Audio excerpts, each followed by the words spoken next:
live on Facebook. Maybe. Are we live yet?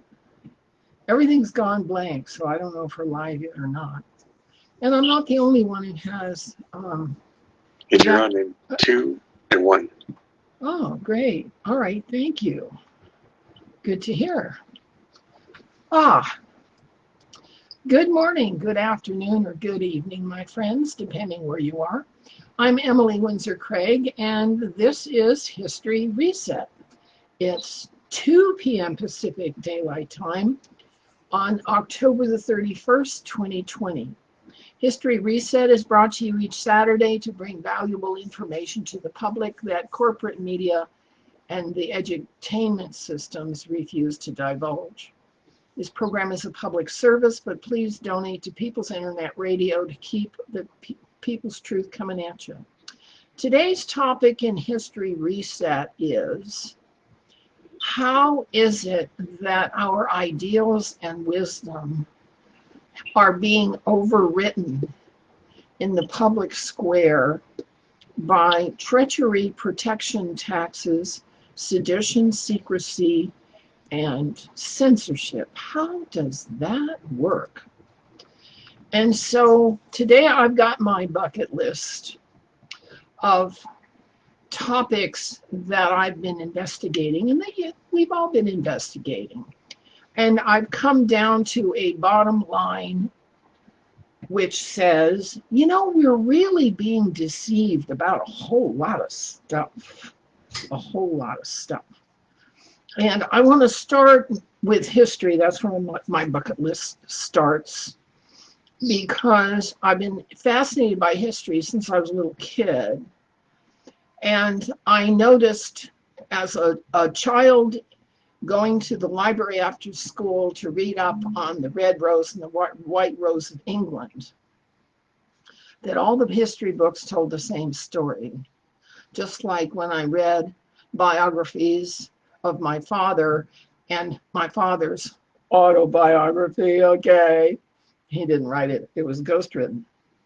They all have the same details, as if there's only one version, there's only one official version, and that's based on who won last. All right, but today, because of the internet, there are channels on YouTube like John Levi and Martin Lightke and Sylvia at New Earth that are showing us from ancient maps, daguerreotypes, etchings, paintings, that the history we have ain't what happened, baby. It wasn't like that, especially the last 200 years. The most recent of our histories since the quote war in 1812 are a mishmash. All right. So history, we're finding out, is not, it has a dogmatic, politically correct version. And that's what we're taught in school. Okay, so much for history. Next, we go to geography. And geography teaches that the Earth is a spinning ball. And it doesn't matter who's talking about it, whether it's NASA making a simulation to show a spinning ball, or National Geographic or BBC. Official sources always only ever talk about a spinning ball, regardless of the simple observation that if the Earth were a spinning ball, all of the water around the southern hemisphere would be spinning off like in a washing machine. So there's a problem with that. There's another problem with spinning ball, that all airplanes fly from a heads-up display which has a flat horizon. So there's a problem with spinning ball that never gets discussed officially. It's as if spinning ball is all we ever want you to think about, and that's the official story. Okay. Medicine. Okay. Medicine is supposedly about health and healing. And how do we heal from what ails us? Well, some of us have inherited problems.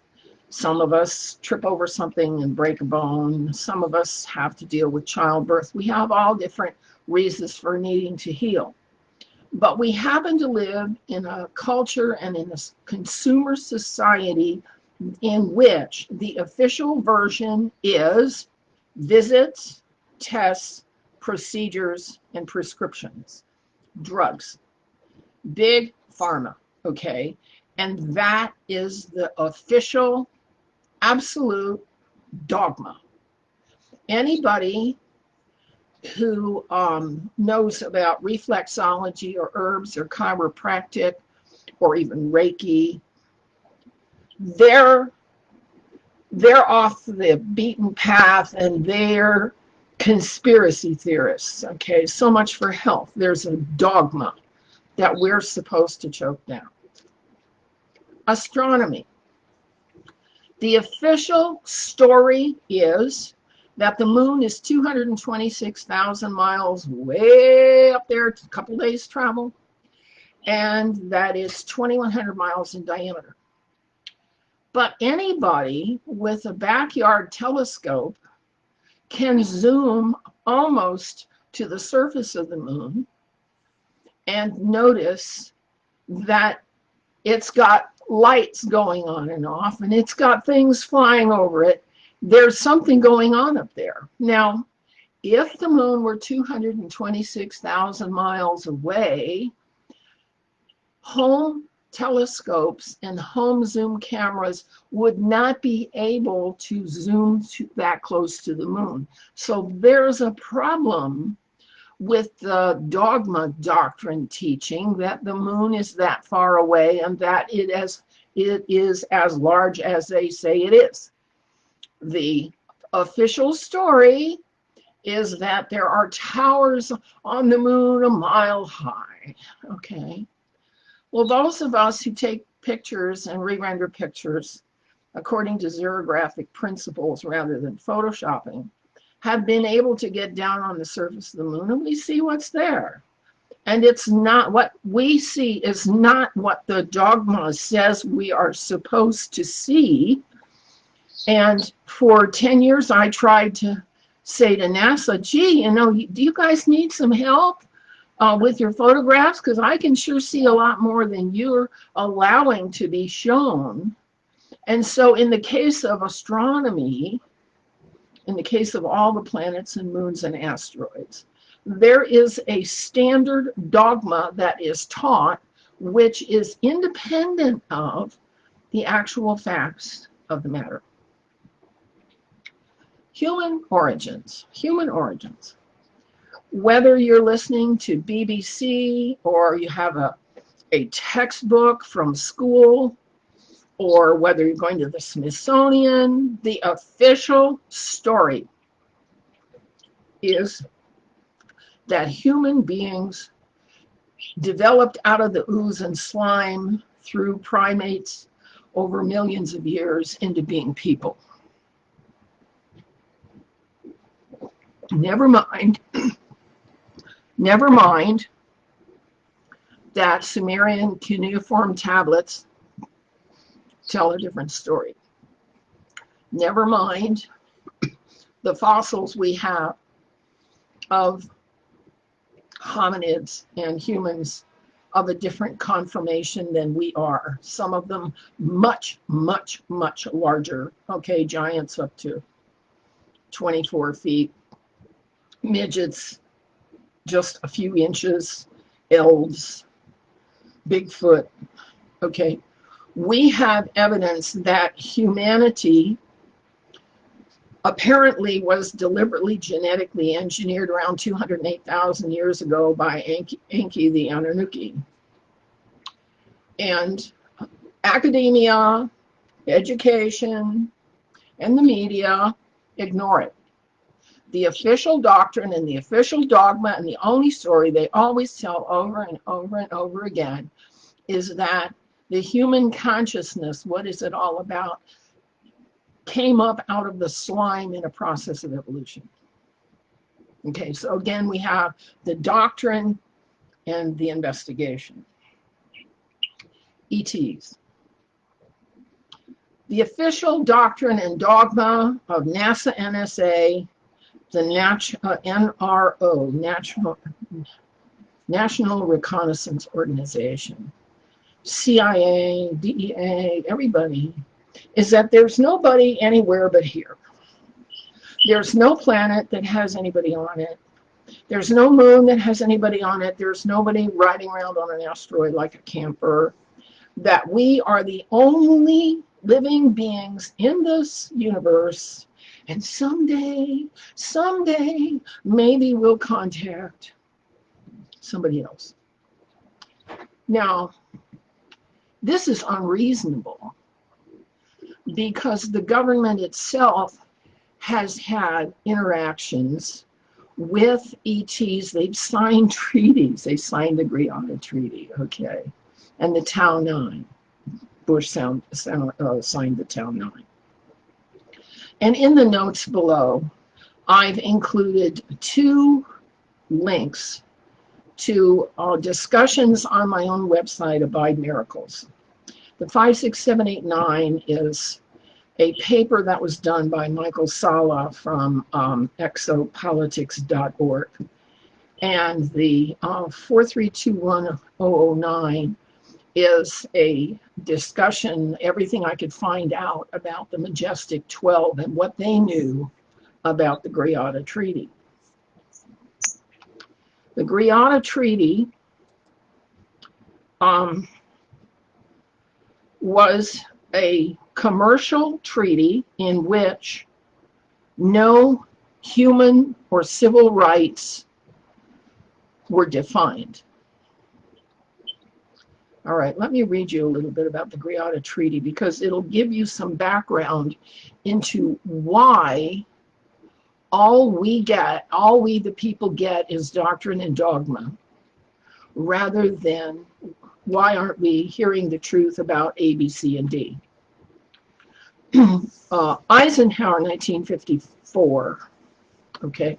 The meeting at Holloman Air Force Base in New Mexico has reportedly been the site of subsequent ET meetings with the same ETs who, it will be shown, signed the 1954 Greada Treaty. In 1972-73, for example, the producers Robert Emenegger and Alan Sandler had allegedly been offered and witnessed actual Air Force film footage of a meeting involving gray ETs that occurred at Holloman Air Force Base in '71. Cooper explained the terms of the Greada Treaty reached with the gray ETs as follows. The Greada Treaty stated that the aliens would not interfere in our affairs, and we would not interfere in theirs. We would keep their presence on Earth a secret. They would furnish us with advanced technology and would help us in our technological development of weapons, mind you, just of weapons. They would not make any Greada Treaty with any other Earth nation. They could abduct humans on a limited and periodic basis for the purpose of medical examination, how traumatic is that, and monitoring of our development, whatever that means, with the stipulation that the humans involved would not be harmed, would be returned to their point of abduction, and would have no memory of the event, and that the alien nation would furnish Majesty 12 with a list of all human contacts and abductees on a regular scheduled basis. Another whistleblower source for the Greada Treaty, having been signed, was Phil Schneider, a former geological engineer employed by corporations contracted to build the deep underground bases. Schneider worked extensively on black projects involving ETs. He revealed his own knowledge of the Greada Treaty in the following. Back in '54, under the Eisenhower administration, the federal government decided to circumvent the Constitution of the United States and form a treaty with alien entities. It was called the 1954 Greada Treaty. which basically made the agreement that the aliens involved could take a few cows and test their implanting techniques on a few human beings, but they had to give details about the people involved. Right? Schneider's knowledge of the Greada Treaty would have come from his familiarity with a range of compartmentalized black projects and interactions with other personnel working with ETs. Yet another whistleblower source for an agreement being signed was Dr. Michael Wolff, who claims to have served on various policy-making committees responsible for extraterrestrial affairs for 25 years. He claims that the Eisenhower administration entered into the treaty with an ET race and that this Greada Treaty was never ratified as constitutionally required. All right, so then William Cooper, reported in Behold a Pale Horse about this Greada Treaty. And the reason I'm bringing it to you is we have to make some reasoned judgments here. The Greada Treaty allows people to be abducted and subjected to medical experimentation, kidnapping, sexual abuse, and puts that into law. What has happened since the Greada Treaty was signed with ETs? Medical experimentation, abduction, and sexual abuse have become common under maritime admiralty treaties. Human trafficking has become common, along with drug running and gun running. Protection racketeering has become common in nations that used to hold to the Judeo-Christian ethic, which is to say, do no harm and be fair to everybody. So I'm also reminded today of a gentleman by the name of David Paulides, who works with the Can-Am Project. He's a former police detective, and he tracks missing people in the United States. And the United States loses about 40,000 people a year who just simply summarily vanish. Japan loses about 11,000 people a year. They vanish. And so apparently some aspects of the Greada Treaty are still being carried out, despite the fact that we have laws against kidnapping and non-consensual sex and laws against forcing medical experiments on people. Those activities have been increasing and continue to exist. All right. One of my comments about the medical profession, and if you're on my Facebook timeline right now, you are looking at a graphic I put up today for this episode that shows that 250,000 individuals in the United States each year die from medical errors. All right, and that doesn't count the number that were aborted or the number that had vaccine injuries. We have a problem with our medical profession because it only operates from dogma and doctrine.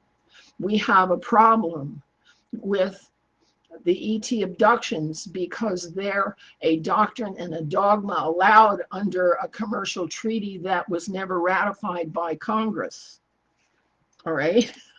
We have a problem with population reduction because we don't know by what authority population reduction can be pursued, because it is a rational process of culling and murdering people. Where does that come from? That's the doctrine and the dogma that we have to face. But we are not given the information we need to oppose, protest, and halt the practice. Okay, the church. Let's look at what the church does. The Judeo-Christian covenant for the last 500 years has been cut into sects and denominations, each one saying to the others, well, I'm righter than you, and we're righter than them. And they are quibbling over doctrines and teachings and beliefs, okay? The belief is all you have to do is believe in Jesus and you're saved. Is that true? No, it's not. No, it's not. The book of James belies that point. And I'm just now reading a new book about the Christian ethic as a mentoring process, like the Pilgrim's Progress book, like Emmanuel, what's his name? Anyway, there are mentoring books for Christians that take the person's soul from step to step to step to step toward a devotion that enables one, when we pass on from this world, to become a citizen of heaven, because we will fit in there. And that is the process that Jesus taught in a one-person community, the mentoring of the people by their leaders one-on-one. Okay, I'm thinking of Immanuel Velikovsky, but no, that's not the right Emmanuel. But the Mormons have a mentoring book, and the Christian Scientists have a mentoring book, and the Seventh-day Adventists have Ellen White, a mentoring book, and the Course in Miracles is a mentoring book. And so it is known, if you have dug and done the research, that the simple dogma, believe in Jesus and you go to heaven, is a dogma, a doctrine that's not correct. But it's what gets propagated. All right. So then we come to our government. And our government has been carelessly and in an offhand saying, oh, we're privatizing our functions, which means that instead of those government functions operating as a nonprofit monopoly in a field that needs professional attention and professional knowledge, whole fields are being privatized into corporations that are for profit, that profit off of conflict and problem reaction solution methods, so that our government has become a nest that's infested with predatory agencies that do harm as their business. Okay. And how did this happen? It happened because the representatives, the legislators in Congress, found ways to become wealthy themselves on their congressional salary by favoring this or that or another industry. It's called bribery. It's called nepotism. It's a protection racket. When did it start? Well, it started with the Iran-Contra problem when George Herbert Walker Bush was raising money for Majestic 12, all right? And so the deep underground military bases were financed by drugs, guns, and now human trafficking. And those businesses have become the leading industries in our Western world. This is what our president, Donald John Trump, is struggling to fight against, the entire layer of leadership that's profiteering on creating problems and creating harm so that they can produce a solution, a quick fix, and make money on that. And when I bring that up, of course, it brings up COVID-19. COVID-19 was initiated in Fort Detrick, Maryland, along with HIV and SARS and Ebola and H1N1 and pig flu. All of the viruses came from there under the supervision of Anthony Fauci and Robert Redfield, who's now running CDC. And so this whole epidemic is a profiteering opportunity by the layer of leadership that can finance the development of not only the vaccine, but the development of the disease itself. This is a protection racket, all right? And our nation has fallen to this low level of ethos because back in 1880, I mean, we can trace it back when Horace Mann broke up the one-room schools and segregated all the children into their age group and gave them textbooks that only gave them the official doctrine on all these topics. That's what you get if you go to a public school. You get the official doctrine on all these topics, on every one of these topics. So when you grow up and you've been schooled in the public school with the public school textbooks, and you've been watching television your whole life, and you read newspapers and the popular press, all you know about is the doctrines and the dogmas that the leadership layer intended you to think was correct. But none of it was correct. None of it. And our younger generation at this point are so cynical, they realize they're being lied to. They realize what they're learning is bull feathers, but they don't know what to do about it. You see, the methods of solving problems that they have learned in school. Let me give you an example that my granddaughter talked to me about. She was in a class where they're talking about animals becoming extinct, animals threatened animals. And she said to me, "Now, Grandma, we had a list of threatened animals and we voted to see which one was the most threatened." And I just was stunned. How could having a survey in a classroom affect the outcome of animals being threatened in the wild? This is a form of logic that does not compute, all right? I was amazed, all right? Our children are being taught theories and generalizations, all right? And they get algorithms in school, and they get heuristics, but they're not taught the laws of causes and effects except in arithmetic, physics, and chemistry.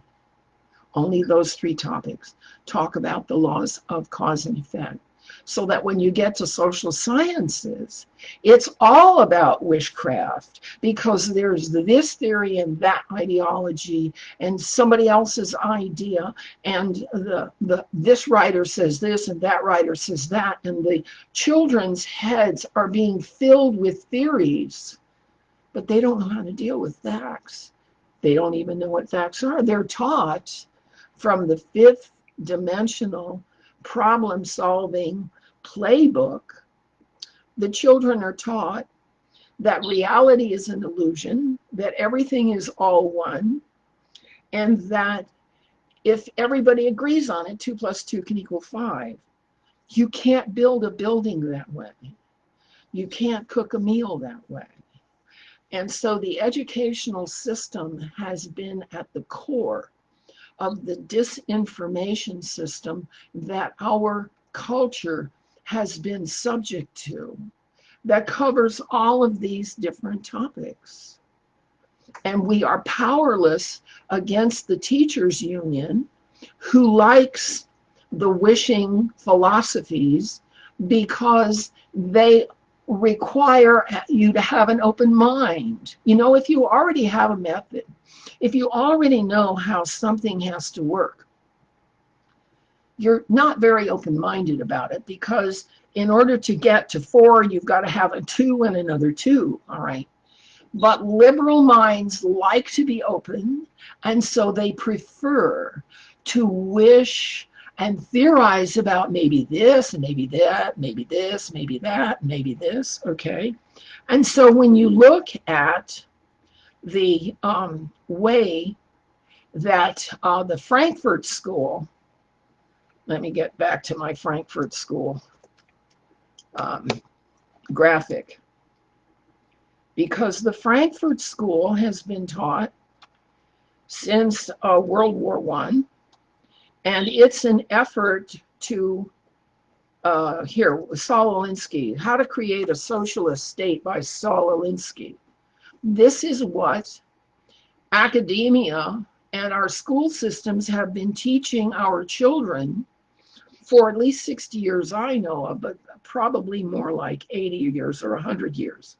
Okay, here are 8 levels of control that must be obtained before you are able to create a socialist state. And this is what academia has been teaching our children for several generations. 1, healthcare. Control healthcare and you control the people. 2, poverty. Increase the poverty level as high as possible. Poor people are easier to control and will not fight back if you are providing everything for them to live.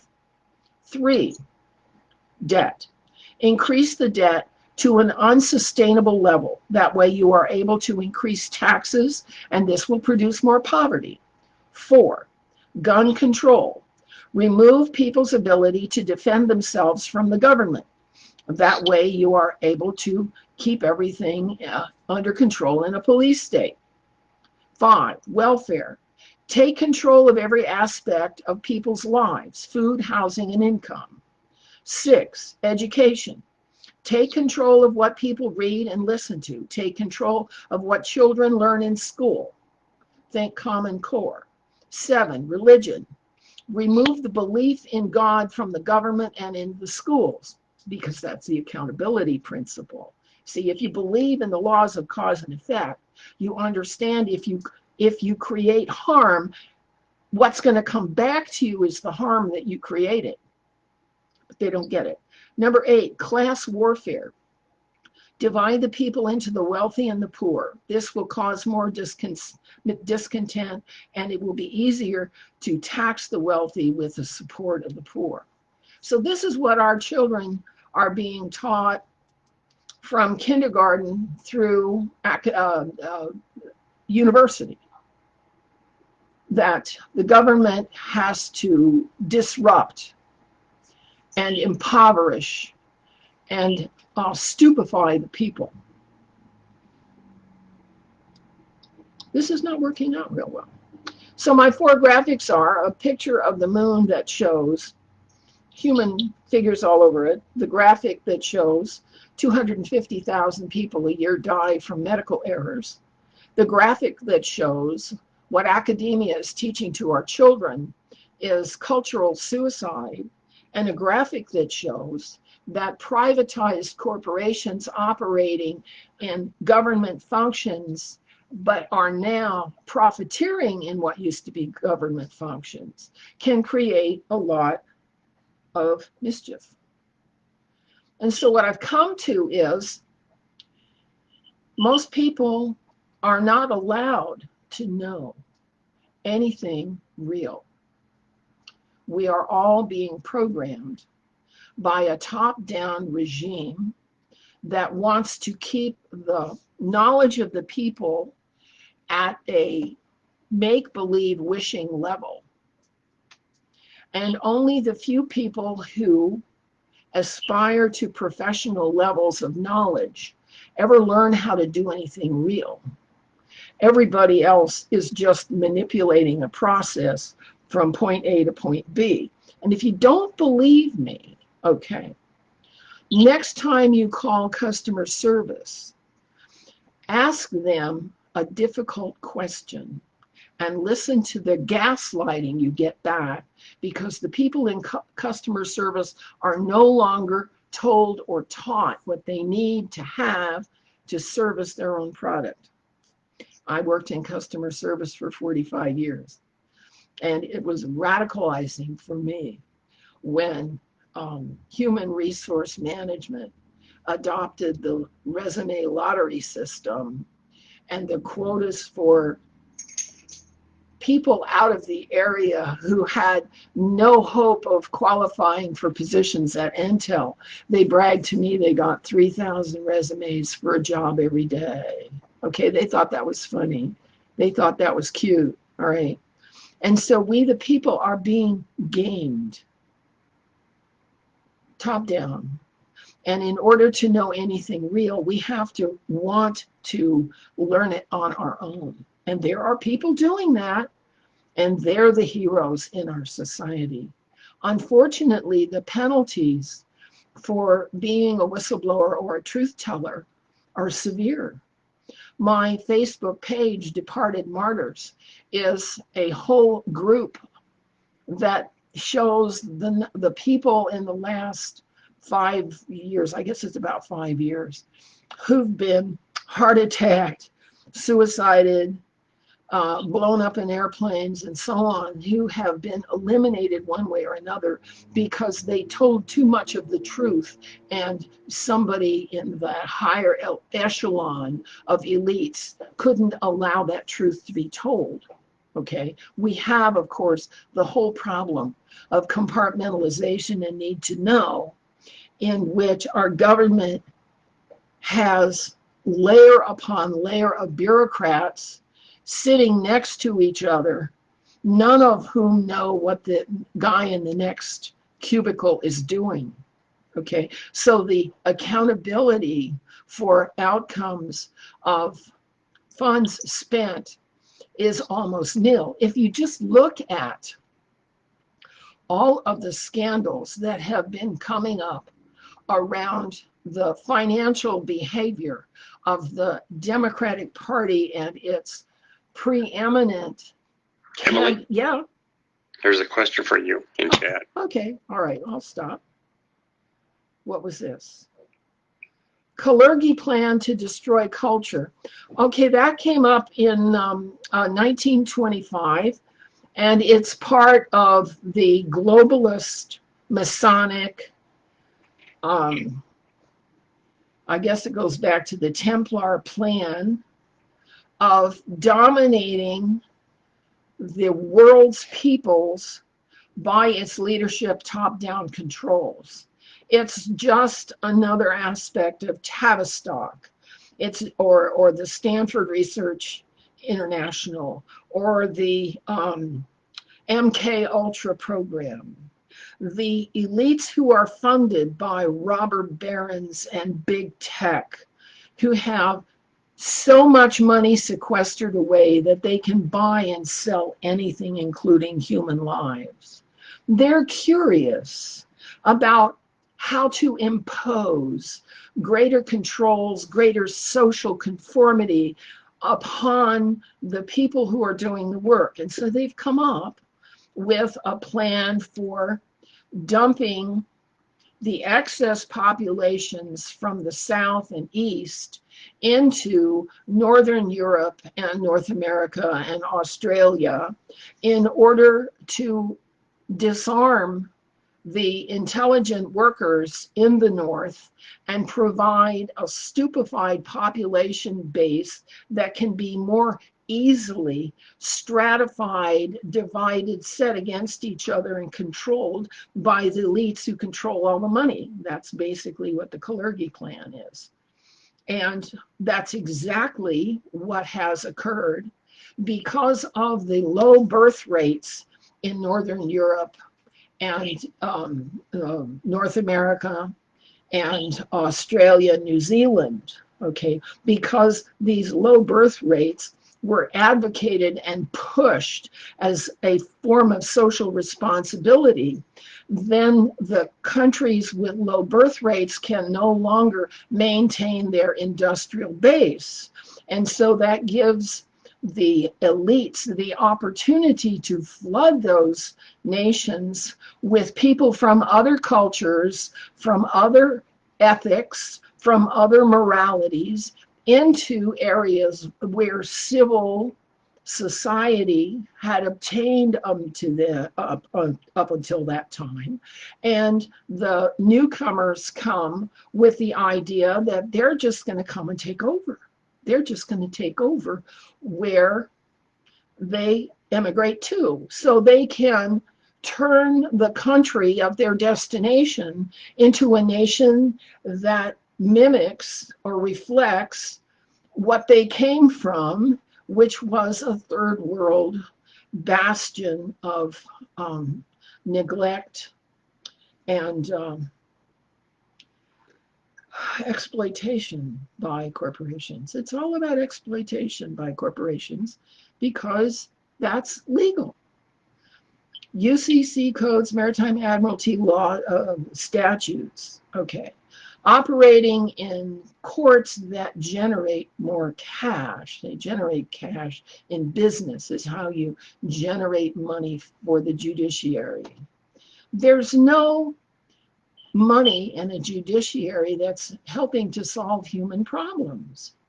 I mean, human problems are not all about money, but that's what the judiciary has taken as its mandate, to make every dispute or conflict about money so they can charge for as a penalty, either charge or enslave. And this is why people who had a little bit of marijuana in their pocket can end up going to prison for decades, while the murderers on the street are let go because of political reasons.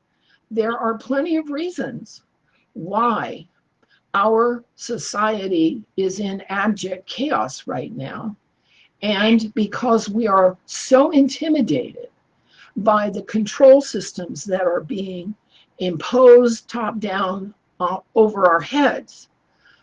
Most of us are frozen, afraid to move, afraid to even leave our homes. This is not what free agency is about. Now, I'm not an advocate of free will. I don't think that anybody ought to be free to do anything to anybody they want to. I don't agree that taqiyya, jizya, jihad, and should be legal, or that blasphemy is a valid crime, okay? I stand against those practices, those behavioral practices, because what they cause is misery and suffering, and whatever problem there was is made worse by them, okay? But our fourth estate, the media, have no clarity about the difference between behavior and beliefs. They have no clarity about the difference between theories versus laws of cause and effect. They have no clarity about the difference between having consensus about something and knowing what the facts are about it. Okay, our media, when I was at university from 80, well, I got the bachelor's in 88, but from 88 to 93, when I was in conflict analysis and conflict resolution, there was not a single course that talked about making certain that testimony is true. The topic of truth didn't come up, all right? So academia at the time, even back in the late 80s, defaulted on the entire issue of focusing on truth and causes and effects and outcomes and the quality of the judicial process and the quality of the election process, whether it's being conducted in integrity according to a model that is effective. Oh, none of that anymore. Here in California, the early voting, all you have to do is throw your vote in a drop box or in a mailbox, and you don't know what's going to happen to it. All right. Now I'm hand delivering mine on Monday. I tried to hand deliver it before, but there was no polling place. There was nobody supervising the voting at all. So we have a civil crisis that the methods in use to govern and certify good behavior in our country are no longer being followed. Yeah, and PragerU talks about this all the time. So listen, okay, I don't know if there's any more questions, but my voice is giving out. So I'm going to call this done, and I hope you have been able to see that whatever you have learned from public school textbooks, newspapers, on the TV, or on BBC or Smithsonian, all of that official doctrine and dogma is just that. It's a set of fables, witchcraft, an official version that we're supposed to choke down without regard to what is true. Now, if you're content doing that, you can do that. But I'm not buying. And I don't know what our options are, because it doesn't appear to me that there are enough people who are aware of this problem, that were lied to by everybody, to stand up and say, enough is enough. I've had enough of this bullshit. I want to find out what's actually happened, what our history actually was. And there's no history starting around 1770 or 1780 that we can even believe in. I don't know how many of you know this, but Jesus Christ was not born in Palestine. He was born in Edinburgh, Scotland. Okay, and the Celts were not Picts, they were Jews. Okay, the stories we get aren't real. And that's something we have to oppose. We have to call them on it. So that's where I'm going with this today. And I hope it makes sense to you. And I hope you know what you can do about it, because I sure don't. I sure don't. Hey, Steve, are we ready? Yep. You want to say goodnight to everybody?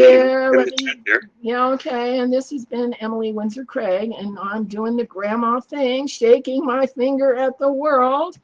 And so now I'm going to hand this problem over to my listeners and my friends and my subscribers and say, okay, now it's your turn. Pass it on. Pass it on. We'll see you guys later. Bye-bye.